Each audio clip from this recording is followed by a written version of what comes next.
Kauupo pa lamang nitong bagong coach ng Terra Firma na si Raymond Tionco at malakas na raw ang posibilidad na baka magkaroon ng trade kasama itong Magnolia Chicken Templados.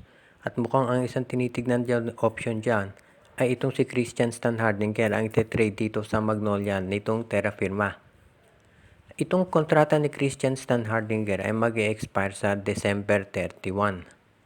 Malapit-lapit na yan. Ito si Standhardinger ay restricted free agent. So kahit mag-expire yung kontrata niya, yung rights nandito sa Terra Firma. Pero parang nakikinita na ng Terra Firma na hindi pipirma itong si Standhardinger sa kanila. Dahil syempre sa edad ni Standhardinger, gusto na niya maglaro para doon sa isang team na magko-compete sa kampyonato. Ang iniisip ko ng Terra Firma, kaysa naman hayaan nila na itong si Christian Standhardinger ay mag-abroad na lamang at wala silang makuhang kapalit. Mas mabuti na i-trade nila ito dito sa Magnolia Chicken Templados. At baka ganyan nga ang mangyari.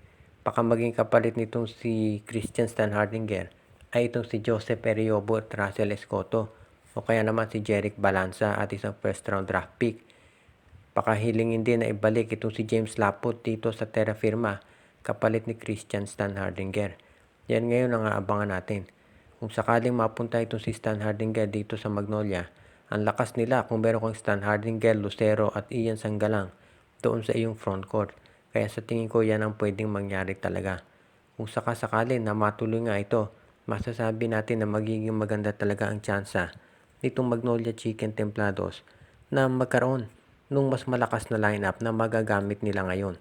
Kaya dahil dito masasabi natin na isa yan dito sa mga pwedeng gawin ng Magnolia. As it is, itong Magnolia Chicken Templados ay matagal nang inaasam na makuha itong si Christian Standhardinger. Ever since nung mabalitang ite-trade yan ng San Miguel, dapat nga sa Magnolia yan pero binigay sa Hinebra. At ngayon, itong si Standhardinger ay pa-expire na kontrata. So susubukan ng Magnolia gawin ang lahat para makuha ito.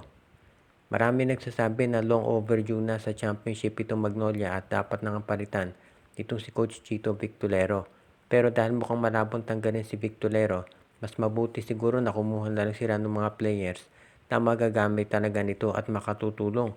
At mukhang iyan na nga itong si Christian Standhardinger.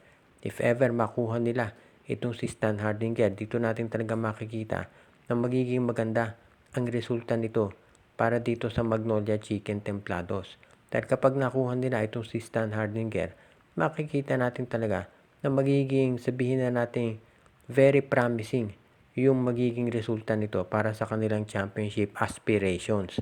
Dahil syempre kung ikaw ang Magnolia, gusto mo na kumuha ng mga players na veterano na pwede mong madependahan kapag kinakailangan mo ng kampyonato at yan ang magagawa talaga nitong si Christian Standhardinger. Kaya wag na tayong magulat kung sakali nga na itong si Standhardinger ay magawa iyon matagal nang inaasam nitong Magnolia Chicken Templados na mag-champion. Alam natin na marami pang mga ibang teams ang gustong kumuha dito kay Standhardinger. Pero dahil ito yung nasa Terra Firma Jeep, alam natin na yan ay kontrolado ng SMC. So itong si Standhardinger hindi yan pwedeng makawala ng basta-basta na lamang nang hindi mahusay na import din o mahusay na local player ang magiging kapalit. At ito sa kalibre ni Standhardinger, alam natin na kinakailangan talagang gumawa ng paraan ng Magnolia para makuha ito. Habang meron pang sabihin natin nasa prime pa ng karir itong si Standhardinger. At yan ang aabangan natin ngayon kung sakasakali nga na makuha nila itong si Christian Standhardinger mula dito sa Terra Firma.